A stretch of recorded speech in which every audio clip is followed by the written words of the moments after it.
Здравейте, приятели,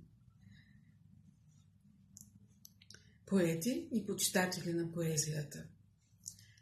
Аз се казвам Райна Преславска, от Русе съм, издава съм 2 стихосбирки до сега в Бялата лодка и Сърдечни монолози с 101 стихотворение. Участвам в местни алманаси и такива от национален характер. Почвам да чета. Звездна любов. 2 звезди в небосвода високо, в 2 зодиака различни, но близки, в тихи вечери с тебе изгряваме. Денем не крие небе ведроко, ала в нощите тайно разискриме небесна любов и в утрото бавно изгаряме.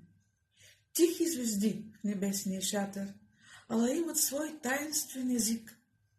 Ту припламват, ту гаснат печални, в този вечен призвезден театър.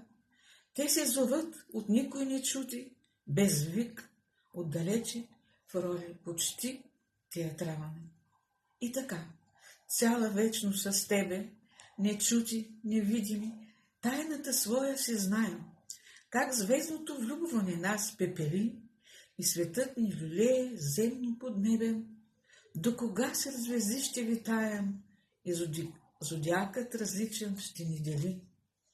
Участ завидна, света да дивим, със светлина вселенски любовна, с постоянство, всяка нощ, неизменно, с огън особен, в който се къпем, горим, без земни пороци и ревност отровна, с най-странно обичане звездно.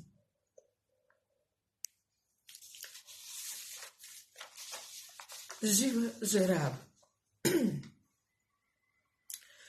Заради тебе само можех тогава да тръгна навсякъде, дори по вода, да премина по жива Жерава, повярвала в приказка за любовта.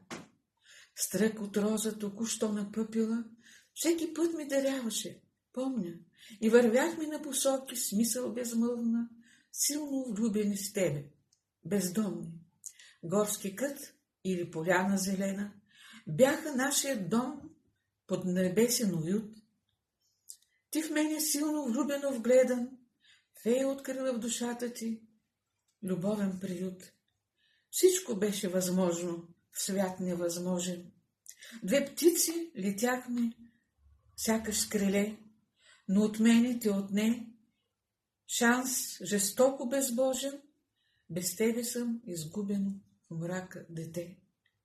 Аз, Жулиета, за своя Ромео, квартален хлапак, бих с усмивка погълнала силна отрова.